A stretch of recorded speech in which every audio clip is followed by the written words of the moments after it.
নমস্কাৰ বন্ধু বান্ধৱীসকল, মোৰ ইউটিউব চেনেলটোলৈ আপোনালোক সকলোকে স্বাগতম জনাইছোঁ। আজি এটা নতুন ভিডিঅ' লৈ আপোনালোকৰ মাজলৈ আগবাঢ়ি আহিছোঁ। আজি শিক্ষকসকলৰ বাবে এটা বিশেষ দিন। আজি 5 ছেপ্টেম্বৰ। গতিকে প্ৰতিখন বিদ্যালয়, মহাবিদ্যালয়, বিশ্ববিদ্যালয় সকলোতে আজি শিক্ষক দিৱস পালন কৰে। ছাত্ৰ ছাত্ৰীসকল লগ হৈ শিক্ষকসকলক শ্ৰদ্ধা জনাবৰ কাৰণে আজিৰ এই দিনটোতে বিভিন্ন কাৰ্যসূচীৰ আয়োজন কৰি শিক্ষকসকলক মৰম আৰু শ্ৰদ্ধা নিবেদে। সচৰাচৰ প্ৰত্যেকৰে মনত এটা প্ৰশ্ন উদয় হোৱা দেখা যায়, আজিৰ দিনটো অৰ্থাৎ 5 ছেপ্টেম্বৰ দিনটোতে শিক্ষক দিৱসনো কিয় পালন কৰা হয়? যিহেতু আমাৰ ভাৰতৰ দ্বিতীয় ৰাষ্ট্ৰপতি, দাৰ্শনিক, শিক্ষাবিদ ডক্টৰ সৰ্বপল্লী ৰাধাকৃষ্ণনৰ জন্মদিন 1888 চনৰ আজিৰ এই 5 ছেপ্টেম্বৰ দিনটোতে তেখেতে জন্মগ্ৰহণ কৰিছিল।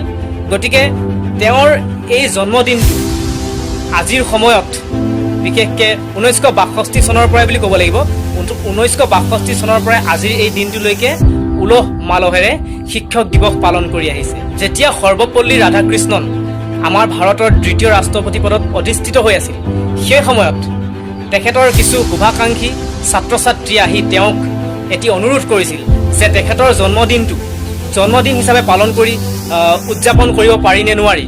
তেতিয়া সৰ্বপল্লী ৰাধাকৃষ্ণনে কৈছিল যে মোৰ জন্মদিন হিচাপে পালন কৰিলে কোনো গৌৰৱৰ কথা নহয়, কিয়নো যদি এই দিনটো শিক্ষকৰ দিন হিচাপে তোমালোকে পালন কৰিব পৰা তেন্তে মই নথৈ সুখী হ'ম। গতিকে কিয়নো সেই সময়ত সৰ্বপল্লী ৰাধাকৃষ্ণনে এই কথাষাৰ কোৱাৰ এটা উদ্দেশ্য আছিল, তেওঁ শিক্ষকতা বৃত্তিটো অধিক ভাল পাইছিল আৰু শিক্ষকসকলক সমাজৰ উচ্চ স্তৰত তেওঁ ৰাখিছিল। গতিকে তেওঁ এষাৰ কথা কৈছিল শিক্ষকসকলৰ বিষয়ে। তেওঁ কৈছিল, শিক্ষকসকল এডাল মমৰ দৰে, যি নিজে জ্বলি আনক পোহৰ বিলায়। গতিকে সৰ্বপল্লী ৰাধাকৃষ্ণনে এই ধৰণে কোৱাৰ পিছৰে পৰাই 1962 চনৰ 5 ছেপ্টেম্বৰ দিনটোৰ পৰাই সেই শুভাকাংক্ষী আৰু ছাত্ৰ ছাত্ৰীসকলে 5 ছেপ্টেম্বৰ দিনটো তেওঁৰ জন্মদিন নহৈ শিক্ষক দিৱস হিচাপে পালন কৰিবলৈ ল'লে। গতিকে আজিও সেই দিনটো আহি পৰিছে। গতিকে বিদ্যালয়তনো ছাত্ৰ ছাত্ৰীসকলে কি ধৰণে শিক্ষক দিৱস উদযাপন কৰিছে বলক চাওঁগৈ আৰু ছাত্ৰ ছাত্ৰীসকলৰ মনৰ অনুভৱ কেনেকুৱা তাৰ বুজ লওঁগৈ। এয়া আমি বিদ্যালয় খেলপথাৰ প্ৰাংগণত আহি উপস্থিত হ'লোহি। ছাত্ৰ ছাত্ৰীসকল ইতিমধ্যে আহি উপস্থিত হ'লেহিয়ে। গতিকে ছাত্ৰ ছাত্ৰীসকলৰ ভিতৰত কি কৰিছে তাৰ এবাৰ বুজ লওঁগৈ আহক। নমস্কাৰ বন্ধুসকল, এতিয়া ছাত্ৰ ছাত্ৰীসকলে তেওঁলোকৰ কাৰ্যসূচী ৰূপায়ণ কৰিবলৈ আগবাঢ়িছে। গতিকে যাওঁচোন বলক, তেওঁলোকে কাৰ্যসূচীবিলাক কি ধৰণে ৰূপায়ণ কৰিছে এবাৰ চাই আহোঁগৈ। এই আপোনালোকে দেখিবলৈ পাইছে বিদ্যালয়ত শিক্ষক দিৱস উপলক্ষে আয়োজন কৰা কাৰ্যসূচীৰ ভিতৰত বৃক্ষৰোপণ কাৰ্যসূচী, য'ত আমাৰ বিদ্যালয়ৰ প্ৰধান শিক্ষক মহোদয়ে বৃক্ষৰোপণ কাৰ্যসূচী ৰূপায়ণ কৰি আছে আৰু লগতে তেওঁ সহায় কৰিছে আমাৰ বিদ্যালয়ৰ সহ শিক্ষক শ্ৰীযুত ডম্বৰু চেতিয়া ছাৰে।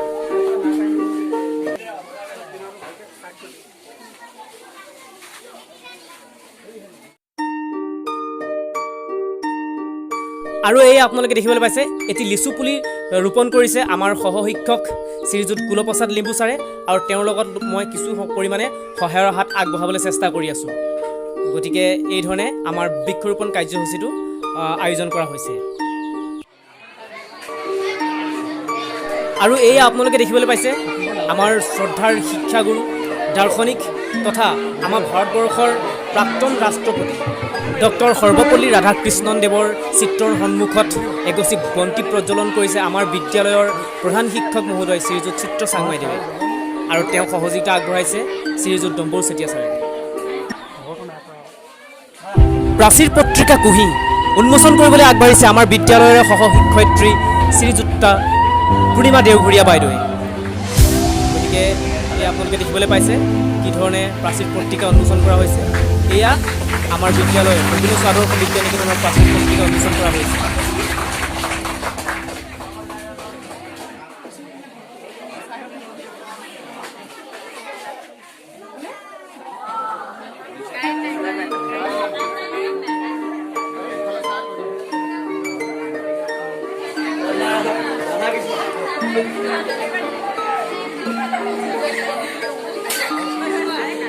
এয়া বিদ্যালয়ৰ ছাত্ৰ ছাত্ৰীসকলে অশেষ কষ্ট কৰি এটি কেক তৈয়াৰ কৰি আনিছে, আৰু এই কেকটি কাটিবৰ বাবে আমাৰ বিদ্যালয়ৰ প্ৰধান শিক্ষক মহোদয়ক আহ্বান জনাইছে।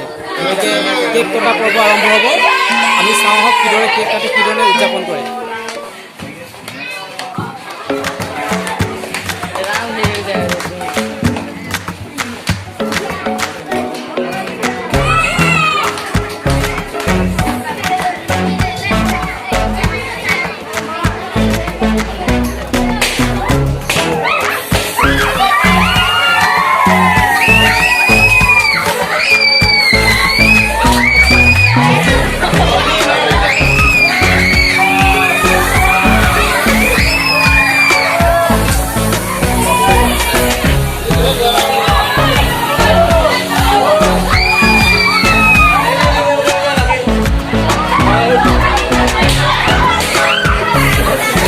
কেক কটাৰ পিছত ছাত্ৰ ছাত্ৰীসকলে মোক কেক খোৱাত ব্যস্ত। ভালে লাগিছে, মিঠা মিঠা লাগিছে, খাই দিছোঁ আৰু যিমান পাৰোঁ সিমান খাবলৈ চেষ্টা কৰিছোঁ, কাৰণ মিঠা লাগিছে, কেক এনেও খাই মই ভালেই পাওঁ।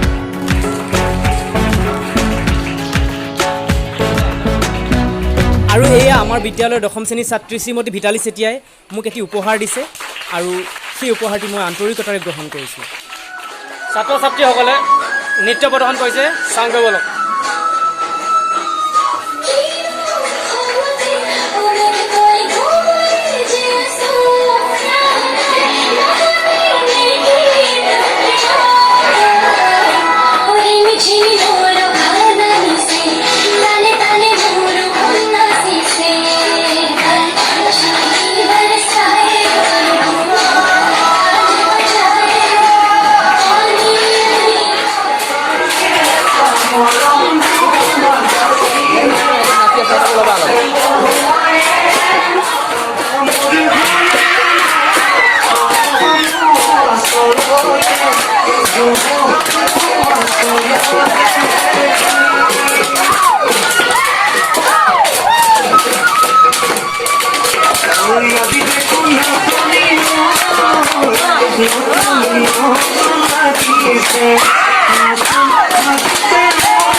আজিৰ এই শুভক্ষণতেই মোৰ শ্ৰদ্ধাৰ, মোৰ মৰমৰ শিক্ষাগুৰু সকলোলৈকে মোৰ অন্তৰৰ পৰা আন্তৰিক মৰম, শ্ৰদ্ধা আৰু ভক্তি নিবেদিছোঁ।